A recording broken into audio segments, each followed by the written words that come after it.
دامن پلیس کلوش که خیلی توی دایرکت ازم میپرسیدین که تو خود آموزش این دامن پلیس کلوش رو بذارید و چون خیلی آموزشش مفصل بود نمیتونستم توی 1 دقیقه 2 دقیقه یا حتی 10 دقیقه توی اینستا توضیح بدم، مجبور شدم که یه فیلم بلند بگیرم که بتونم تمام نکاتش رو براتون کاملا توضیح بدم، واضح بکنم که براتون یه توضیح جامع باشه، بتونید به راحتی این دامنهای پلیس کلوش که خیلی هم زیادن و خیلی مد شدن و خیلی هم خوشگلن رو بتونید بدوزید برای خودتون و لذت.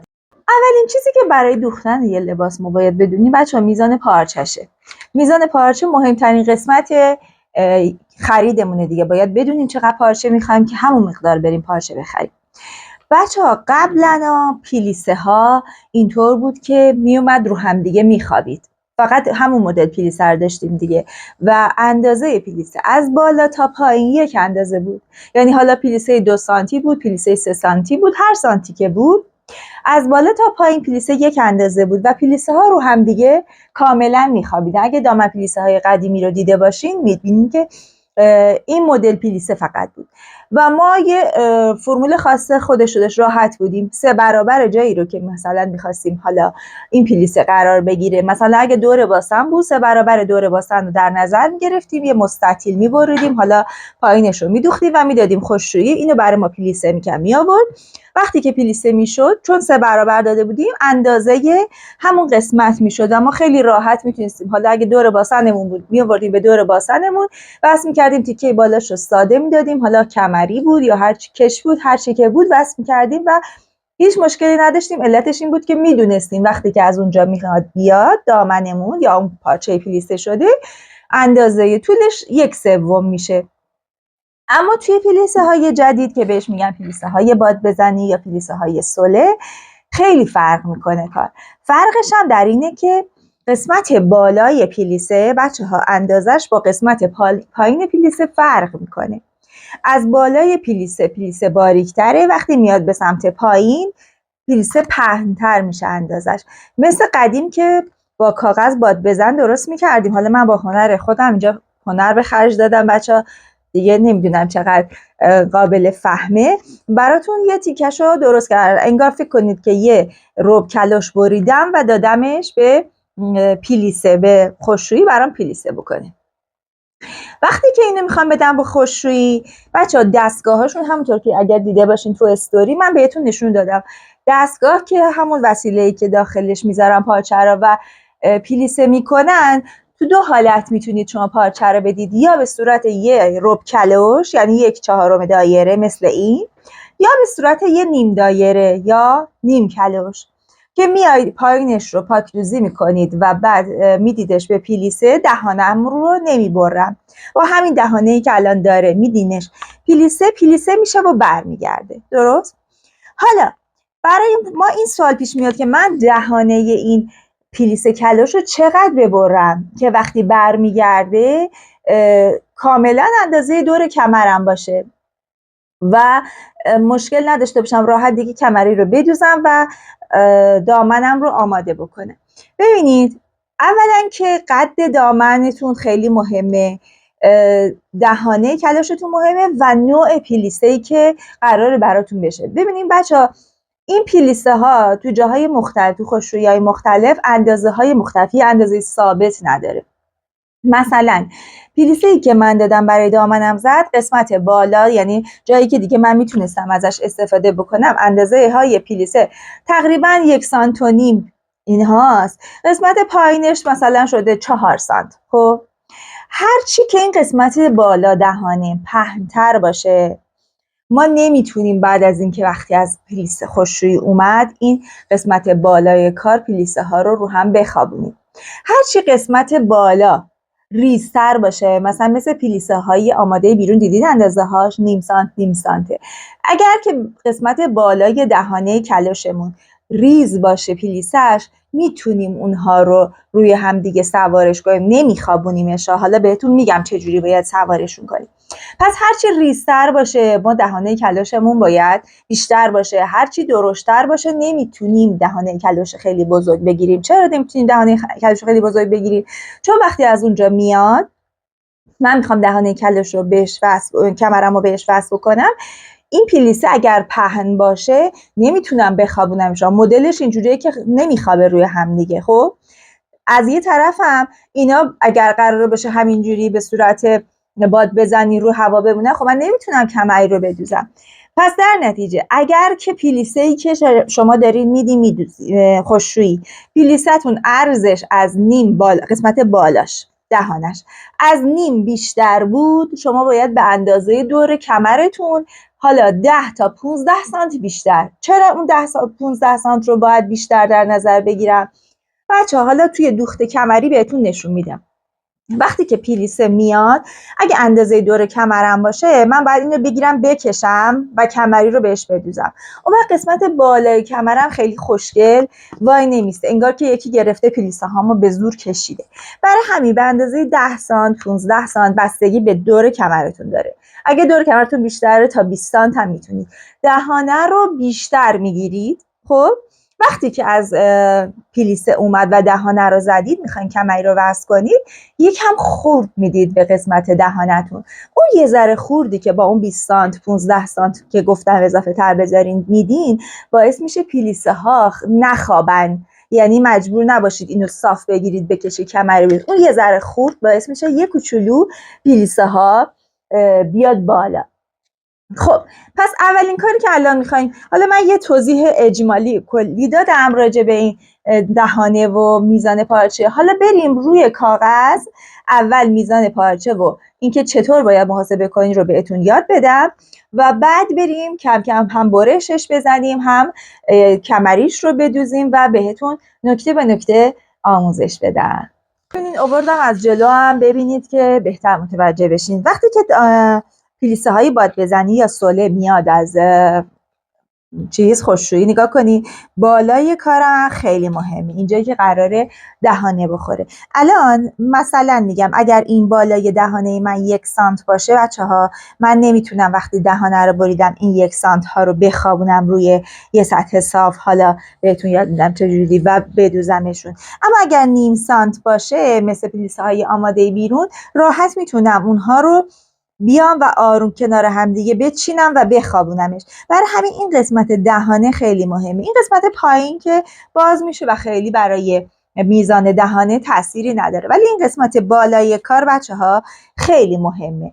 حالا بریم براتون روی کاغذ کامل توضیح بدم. خب بچه‌ها حالا من فهمیدم که یه پلیسه سوله دهانه کلوش من یا سوله دهانه کلوش من یا برابره با کمرم یا دهانه کلوش من برابر به اضافه حالا بچه‌ها اون مقداری که گفتم برای خورد میذارید، یا دهانه کلوش من باید 3 برابر کمر من باشه. درسته؟ که این دیگه برمیگرده به نوع پلیسه‌ای که شما میدید حالا براتون میزنن. درست شد؟ پلیسه‌ای که میدید براتون میزنن از خودشونم بپرسید بچه‌ها، از خشکشویی ها اگر خشکشویی واردی باشه بهتون میگه قبل از اینکه باشه رو بری، بهشون میگین که دهانم رو چقدر در نظر بگیرم. اگر که پلیسه هاشون ریز باشه بهتون میگن 3 برابر و اگر پلیسه هاشون درشت باشه میگن اندازه کمر، که شما اون موقع بیان یه 15 سانت هم اضافه تر از کمرتون در نظر میگیرید. خب من به شما گفتم برای پلیسه کلوش بچه‌ها یا باید به صورت یه نیم دایره یا به صورت یه ربع دایره بچه‌ها ببرید برای پلیسه، که دهانه کلاشتون رو بچه‌ها قبلش معلوم میکنید و دوخت میزنید، نمیبرید، میبرید میدید پلیسه میکنید برمیگردونید بعد دهانه کلاشتون رو میبرید. حالا من چجوری اینو محاسبه بکنم؟ ببینید الان اگر که خواستید ببرید و پلیسه هاتون ریز بود و 3 برابر کمر خواستین بگیرین، خب مثلا میگم الان کمر من 70، در نظر بگیرین که دور کمر من 70. خب و میخوام ببرم یه جا پلیسه بدم که پلیسه هاش ریزه. بهم گفته 3 برابر دور کمر دهانه لازم داری. وقتی این رو 3 برابر بکنم بچه ها میشه 210. یعنی الان دور کمر من باید 210 باشه. درسته؟ خب بچه ها عرض پارچه ما معمولا 150. درست؟ از عرض 150 حالا بیشتر نه، مگه اینکه 3 متر باشه که دیگه اصلا مشکلی نیست با 3 متر. عرض پارچه من 150. من یه دور کمر برام مهمه، یه دونم قد دامنی که میخوام ببرم پلیسه بدم برام انجام بدم. حالا فرض بکنی که من قد دامنی که میخوام ببرم بدم پلیسه مثلا باشه 75 سانتی متر. خب 75 سانتی متر، دور کمرم هم 70. خب اول برای من بچه‌ها قد دامن مهمه، بعد دور کمرم مهمه. چرا؟ چون اگر دور کمر من توی این عرض جا نشد، خب توی یه دونه از نیم کلوش ها یا ربع کلوش هایی که زدم جا نشد، یکی دیگه میتونم اضافه کنم، 2 تا دیگه میتونم اضافه کنم. ولی اگر که دور کمر رو زدم و قد دامن کوتاه بشه، دیگه کاریش نمیتونم بکنم. پس اولویت من قد دامنمه. میام چیکار میکنم؟ میام تو عرض پارچم که 150 سانته، اول قد دامنم رو در نظر میگیرم. مثلا قد دامن من 75 سانت مثلا اومدم داخل، اینجا شد قد دامن من. خب 75 سانت. مابقی که از 150 سانت برای من میمونه چقدره بچه ها؟ بازم 75 سانت میمونه. درسته؟ یعنی اگر که من بیام یه نیم کلوش به این حالت، ببینید به این حالت با قد 75 مثلا بزنم، اینجا میشه دهانه کلوش من. درسته؟ که قد دامنم هم کاملا در اومده. حالا ببینم چه دهانه‌ای به من میده. بچه‌ها وقتی که نیم دایره ما داریم، هر دهانه‌ای که بهم بزنیم، یعنی هر چقدر که بیایم پایین و این نیم دایره رو بزنیم، دور این نیم دایره برابر با 3 برابر، یعنی ببینید اینجایی که من الان اومدم با 75 سانت اومدم پایین، خب خیلی کم رنگه، با 75 سانت اومدم پایین، برابر میشه با 75 ضرب در 3 که میشه 210. 3 تا 15 تا هم میشه 225. درست شد؟ پس راحت به من از عرض پارچه هم قدم رو هم دهانم رو میتونم، چون قرار بود یه دهانه 210 به من بده. درست شد؟ پس در نتیجه 75 رو که قد اومدم بالا، دیگه لازم نیستش که دهانم رو هم 75 بگیرم. مثلا میام دهانم رو میگیرم 70. خب 70 میام پایین، 75 هم قد میگیرم، نیم دایرم رو میزنم میرم، چون این عرض پارچم 150 بود. پس یه بار دیگه از اول براتون توضیح میدم. ببینیم اولویتم قدمه، قد دامن از همه مهمتر. عرض پارچم 150، اول قد دامنم رو میام بالا، هر چقدر که موند میتونم دهانه بزنم. حالا ممکنه این دهانه به کمر من جواب بده، ممکنه به کمر من جواب نده. اگه جواب داد که با همین نیم کلوش کار من را میفته و میدمش خشکشویی. اگه جواب نداد یه ربع کلوش بهش اضافه میکنم، جواب نداد یه نیم کلوش دیگه بهش اضافه. این برای زمانیه که دهانم رو میخوام 3 برابر دور کمرم بزنم، یعنی پلیسه هام ریزن. مثلا به طور مثال بهتون گفتم قد دامن 75 اگه بیایم بالا، 75 باز از عرض پارچمون میمونه. وقتی که دهانه یک کلوشی 75 باشه، 75 بزنیم بچه ها، این دورش، نیم کلوش دورش یا نیم دایره دورش 3 برابر دهانه که اومدم پایین. اصلا قانونه تو دایره بچه ها. دایره نگاه کنید، وقتی که نیم دایره دارید، اینم شعاعشه، هر چقدر که این شعاع هست، مثلا این شعاع هست 30، خب دور این نیم دایره میشه 3 برابر این 30، میشه 3 تا 30 تا. اگر اینجا باشه 40، دور این نیم دایره، دایره کامل نه، دور این نیم دایره میشه 3 تا 40 تا. اگر 20 باشه میشه 3 تا 20 تا. پس اگر 75 سانت دیگه از پارچه من مونده، دور این دهانه میشه 3 تا 75 سانت، یعنی 225 تا. پس در نتیجه از یه عرض 150 برای منی که قد دامنم 75 و دور کمرم 70 به راحتی در میاد. خب حالا که به راحتی در میاد، دیگه من میام راحت اول دهانم رو میام پایین، دهانم 70 بود، 70 رو میام پایین مشخص میکنم، بعد 75 هم که قد دامنم بود مشخص میکنم. حالا زاپاس دوختش و اینا رو میذارم، میبرم پایینش رو پاکریزی میکنم، دهانش رو نمیبرم، جای دهانه رو هم دوختش رو میزنم و میبرم میدم خشکشویی. اما اگر که نه اصلا پیلیسمون درشت بود، نمیخواستیم 3 برابر دور کمر در نظر بگیریم، حالا مثلا میگم دور کمر من 70 میخوام ببرم پیلیسه، میام یه 15 سانت به این 70 اضافه میکنم. یعنی چی؟ بذار یه ذره این ورتر بکشم که بریم. خب یعنی چی؟ یعنی میام حالا که دور کمرم 70 و من میدونم، رفتم پرسیدم پیلیسه، گفتن که ما پیلیسمون درشته. خب پس دور کمرم 70، میام 70 رو به اضافه 15 میکنم میشه 85.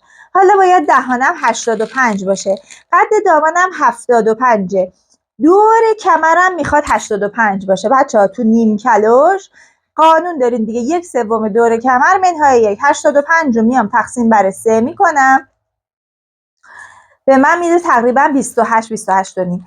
این 28 رو دهانه میام پایین، 28 ما بقیش بچه ها میشه چقدر؟ میشه قد دامنم ما بقیش از 150 تقریبا 122 میمونه. پس به راحتی قد دامن منو تا 122 جواب میده. دهانم رو که اومدم پایین، ما بقیش رو به عنوان دامنم، حالا هر چقدر که هست نیم کلوشش رو میزنم میام پایین و نمیبرم دهانم رو، میبرم میدم خشکشویی. دهانم رو مشخص کردم، وقتی که از پیلیسه برگشت دهانم رو میزنم. الان این دهانه 15 سانتم از کمر من بیشتره، خوردم و میدم و دامنم رو میدوزم. حالا بچه ها شما مثلا میگم قد دامن بلندتری میخواید، خب بذاریم برم این ور. مثلا میگم دور کمرتون مثلا بچه ها هست مثلا 90 و شما قد دور کمرم هست 90 و قد دامنی که میخوام مثلا باشه 100. درست شد؟ و قرار پیلیسه ریز بشه، پس یعنی باید 3 برابر باشه دور کمرم، میشه 270. درسته؟ قد دامنم هم که 100. میرم تو عرض پارچم. عرض پارچم چقدر بود؟ 150. گفتم اولویتمون بچه ها الان چیه؟ اول قد دامنمه. یعنی چی؟ یعنی اگر اینجا عرض پارچم 150، من اول قد دامنم رو میام تو در نظر میگیرم، میگم خب پس من باید 100 تا بیام تو برای قد دامنم. چی میمونه از 150؟ برای من 50 تا میمونه. درسته؟ یعنی دهانم رو بیشتر از 50 تا نمیتونم بزنم بچه ها. چرا نمیتونم بزنم؟ چون خب قد دامنم کوتاه میشه دیگه، چون این مابقی رو برای قد دامنم که 100 لازم دارم. پس نهایت دایره نیم کلوشی که من میتونم بزنم اینه. خب حالا نگاه میکنم ببینم این 50 بیام تو به من دور کمرم رو میده. گفتم بهتون اگر 50 بیاین تو دور این نیم دایره میشه 3 تا 50 تا، بهتون میده 150. درست شد؟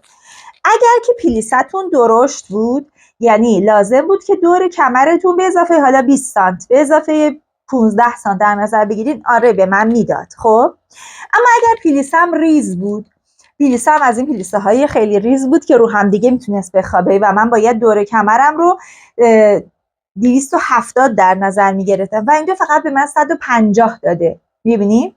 یعنی چقدر کم دارم؟ یعنی من 120 تای دیگه کم دارم برای دور کمر اگر قرار باشه 3 برابر دور کمرم بدم برای پلیسه. خب این 120 تا رو مجبورم یه نیم کلوش دیگه ببرم که با دهانه‌ای که وقتی به این اضافه کردم، به این دوتا با هم دیگه اضافه کردم، به من 270 بده. این مال کیه؟ مال وقتی که پلیسه هام ریزه و احتیاج دارم که 3 برابر دور کمرم باشه و قد دامنم هم مثلا 100. پس چیکار میکنین؟ پس اول میاد روی کاغذ برای خودتون میکشید و اولویتتون قد دامنتونه. قد دامنتون رو در نظر میگیرید، هر چی که موند میدم برای دهانه. حالا نگاه میکنم ببینم این دهانه نیاز منو برطرف میکنه، یعنی اون چیزی که میخوام رو بهم میده. اگه داد با همین نیم کلوش میدمش خشکشویی، اگر نداد میام چیکار میکنم؟ یه نیم کلوش دیگه بهش اضافه میکنم. حالا نگاه کنید، اگر که من دور کمرم 90 بود، خب، و خواستم که بدم پلیسه درشت با همین قد 100، خب نگاه میکنم 100 اگر دامنم بیاد بالا 50 میمونه، 50 ها اگر بزنم دور این به من 150 میده، درسته؟ 150 برای منی که دور کمرم 90 اگر قرار باشه اندازه دور کمرم باشه، خب خیلی زیاده. من چقدر میخوام دور کمرمو؟ مثلا بخوام 110، درست؟ خب دیگه پس در نتیجه عرض پارچم جواب میده. حالا از اون ور میام، یعنی اول میام دهانه کمرمو میزنم، میگم 110 رو میام تقسیم بر 3 میکنم که به من تقریبا میده 36 و نیم. خب پس میام اول 36 و نیمم رو میام پایین، مثلا میشه اینجا. خب بعد دهانه کلوشم رو در نظر میگیرم مثلا. خب بعد از اینجا به بعد قد دامنم که 100 رو هم میزنم، دیگه نمیرسه دیگه، 136 و نیم میشه دیگه، به انتهای کار نمیرسه، مثلا میشه اینجا. خب بعد اینو میبرم و حالا زاپاس دوختش و اینا رو میدوزم، بعد میدم خوشرویی. متوجه شدین؟ یعنی اول قد رو میزنم، دهانه کلاشم رو نگاه میکنم ببینم اون چیزی که من میخوام بهم میده یا نه. اگر داد، حالا میدونم عرض پارشم جواب میده، میام از این ور شروع میکنم، میبینم مثلا زیاده، مثلا اگه 100 بیام بالا، اینجا 50 به من میده، 50 به من دور کمر 150 میده، خب خیلی زیاده. پس دوباره از اول از این ور میرم، یعنی اول کمرمو میزنم بعد قد دامن. ولی نه، یه بار میام میبینم قد دامنمو بزنم دهانه به من کم میده، پس در نتیجه اول قد دامنمو میزنم، دهانه رو در نظر میرم حالا یه نیم کلوش بهش اضافه میکنم، یه ربع کلوش بهش اضافه میکنم. خب امیدوارم برای میزان پارچه متوجه میزان پارچه شده باشید، چون دیگه از این کاملتر نمیتونستم توضیح بدم. پس ما دو حالت داریم، یا باید دهانمون اندازه کمرمون باشه بر اساس اون پلیسه که درشته، یا 3 برابر دور کمرمون باشه. اندازه کمرمون هم اگر قرار بود باشه پلیسه درشت بود، گفتم به اندازه 15 سانت تا 20 سانت بیشتر از دور کمرتون میگیرین، چون میخوایم چیکار کنیم بچه‌ها؟ خورد بدیم. حالا میریم پارچمون رو میبریم، میدیمش خوشرویی، برامون پلیسه میکنه. من جایی که دارم میدم بچه ها خوشرویی، پلیسه درشت میزنه. پلیسه درشت میزنه یعنی چی؟ یعنی عرض پلیسه تقریبا 1 سانت 1 سانت و نیم قسمت بالاش. خب من نمیتونم اینو 3 برابر بدم، مجبورم که اندازه کمرم بدم. ولی من چون میخوام یه تمام کلوش اول ببرم، عکس بگیرم و بعد اون مدلش رو تغییر بدم، میام از دور کمرم خیلی بیشتر دهانه در نظر میگیرم، میدم میارم و بعد به شما میگم حالا بعد.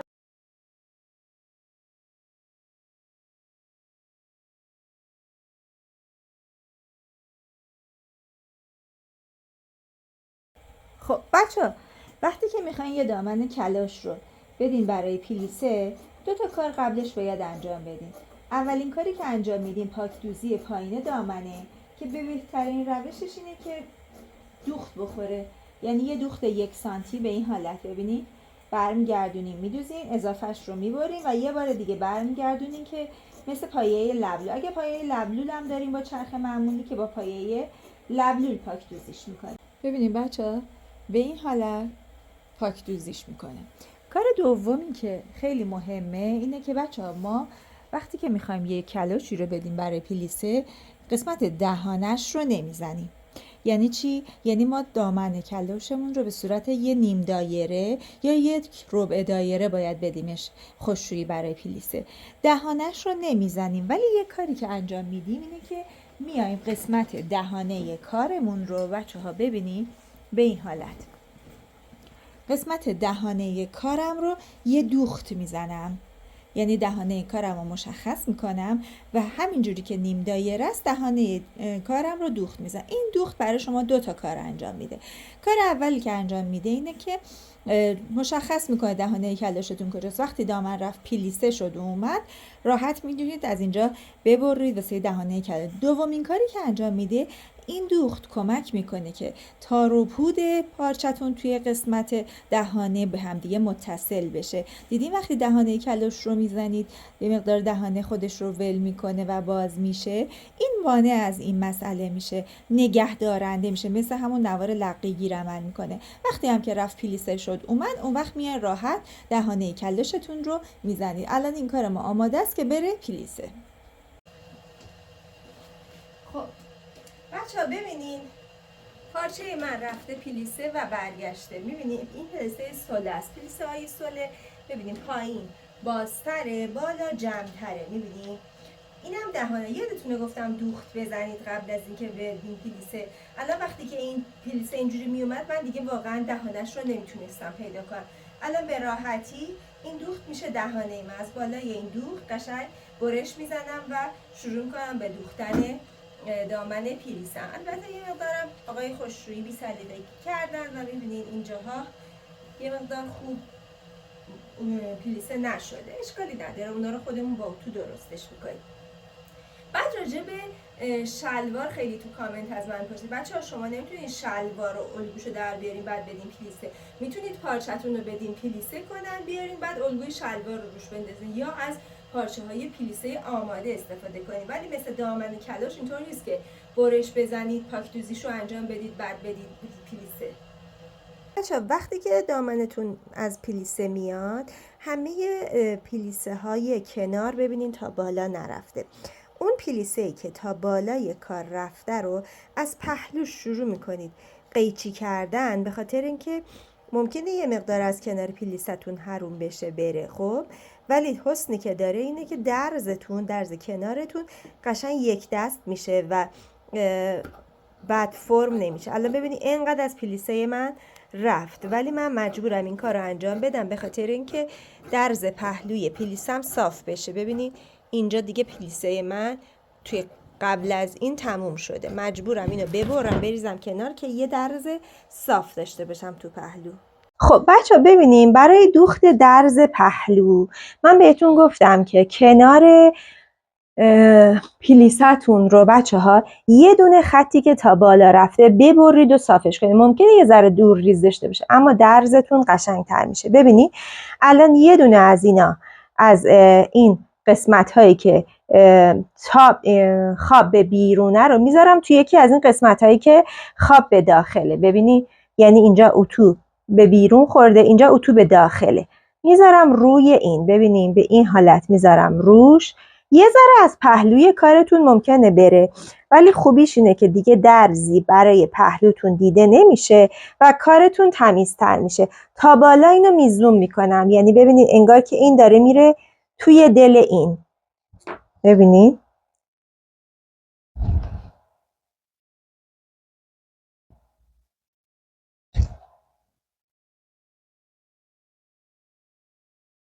خب میرم اینو میدوزم. فقط نگاه کنید قبل از اینکه برم ببینید وقتی که سنجاق زدم الان نگاه کنید اینجا قراره درز بشه، میبینید؟ اما وقتی که الان هنوز سنجاق زدم دوخت نزدم شما دیگه درزی نمیبینید چون این رفت لای یکی از پیلیای این.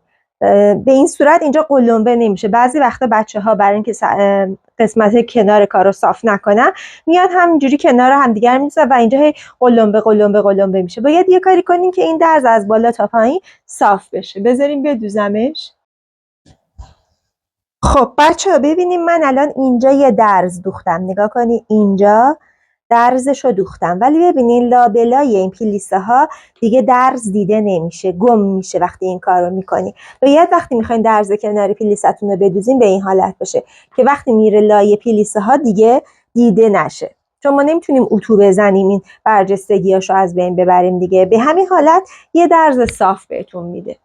خب بچه ببینین وقتی که پلیسه هاتون اندازه هاش خیلی ریزه مثل پلیسه های بیرون آماده ها نیم سانته، خب میام به اندازه دور کمرم چسب کاغذی رو پهن میکنم روی زمین. ببینین این الان دو طرفش رو اینجوری تا کردم که بچسبه روی میز. نگاه کنین این الان باریکشه، شما پهنش رو مثلا دور کمرتون 80 میذارید تا اندازه 80. خب و بعد پلیستون رو پارچه پلیسه شدهتون رو میارید میذارید روی این چسب. خب چون پلیسه هاتون ریزه راحت میتونید اینجوری بچه ها نگاه کنید، چون پلیسه ها ریزه هم پلیسه نخوابه هم کاملا بیاد روی این چسبه به این حالت. میبینید قشنگ پارچه‌تون رو من ندارم الان اونجوری پلیسه اونقدر ریز که بهتون نشون بدم، قشنگ اینجوری چون پلیسه هم ریزه میارم روی پارچه میخوابونم و بعد میرم لبه کار رو یه دوخت میرم.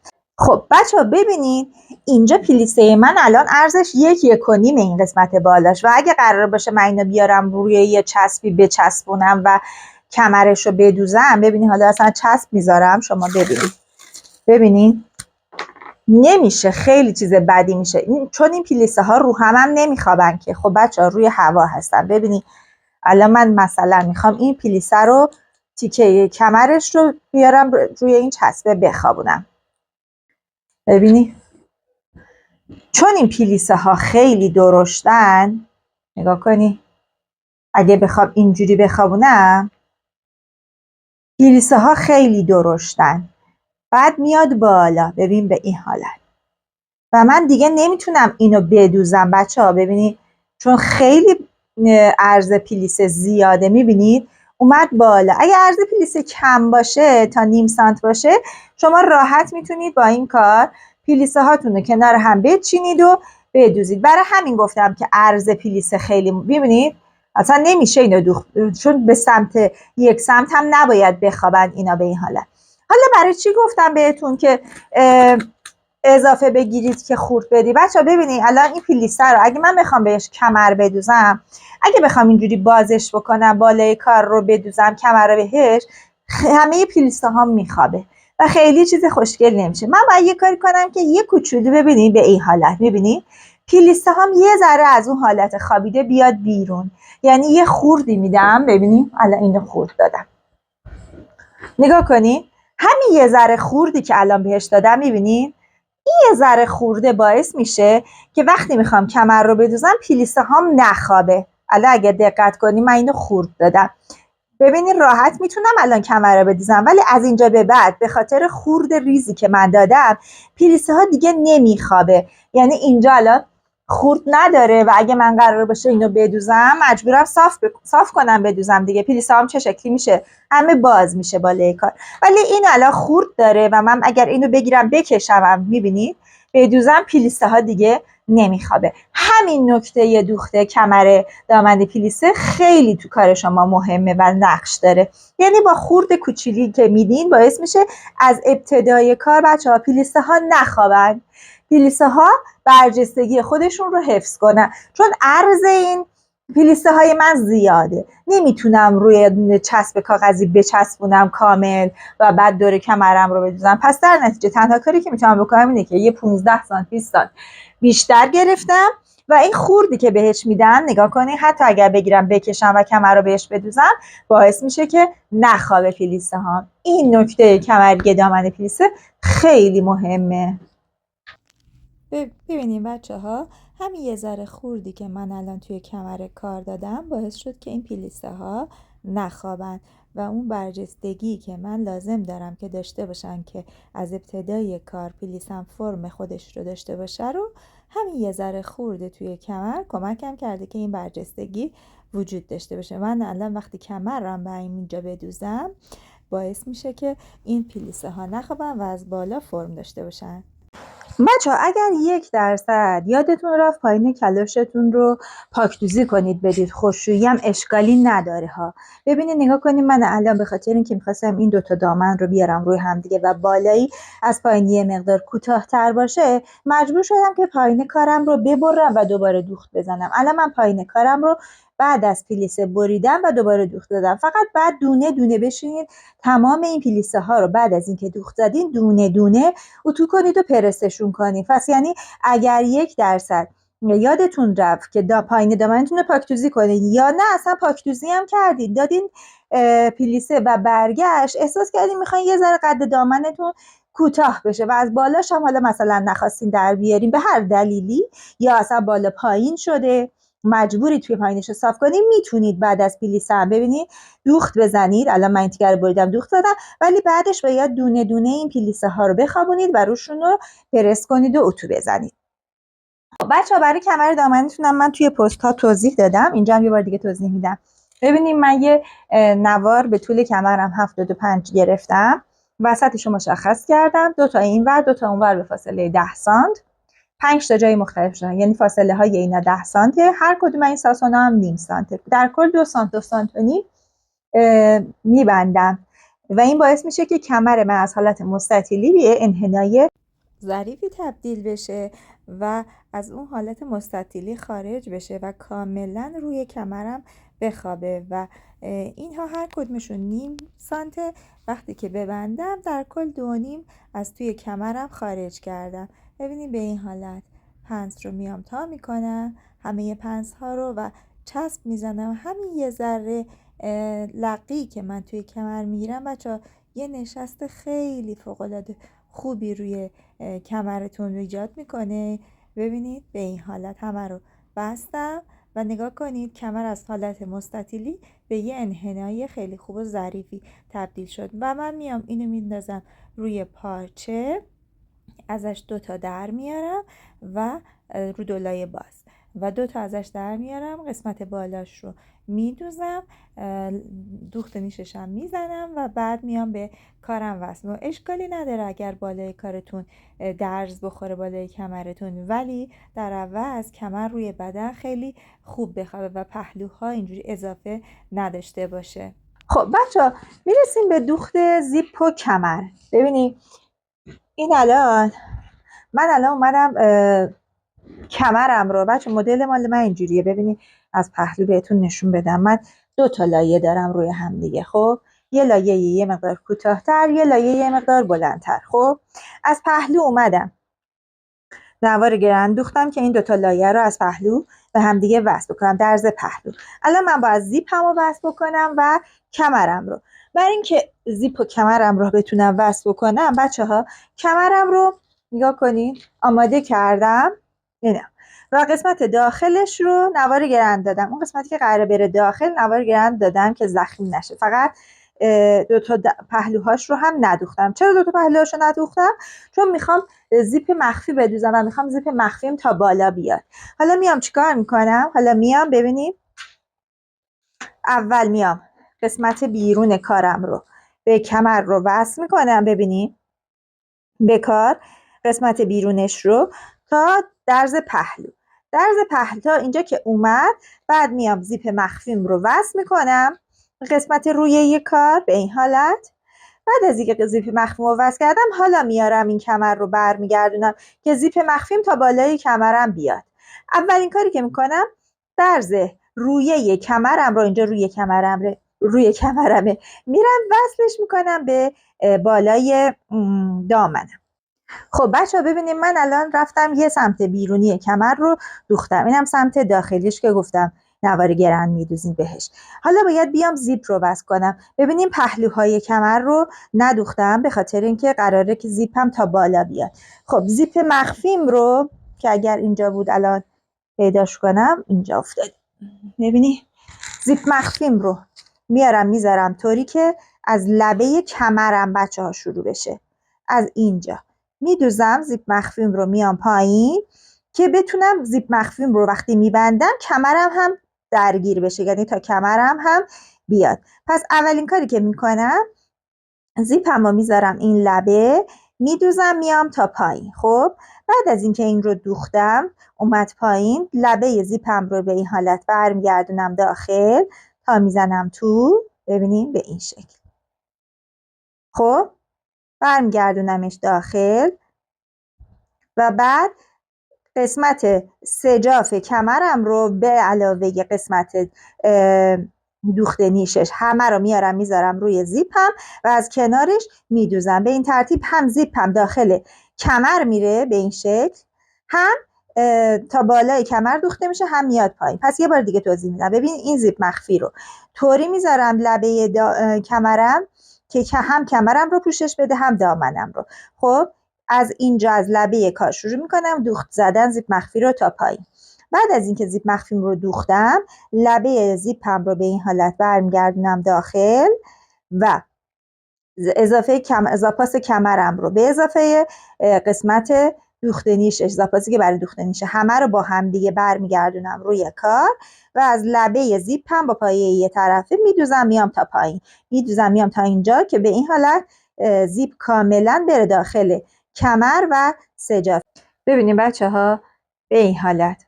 بعد از اینکه برگردوندم پهلوشم دوخت میزنم، میبینی پشت کارتونم این شکلی میشه. اینم از دوخت زیپ مخفیش. بعد یه دوختم روی لبه کارتون میتونید برید. خب بچه ها ببینین این کار تموم شدهشه.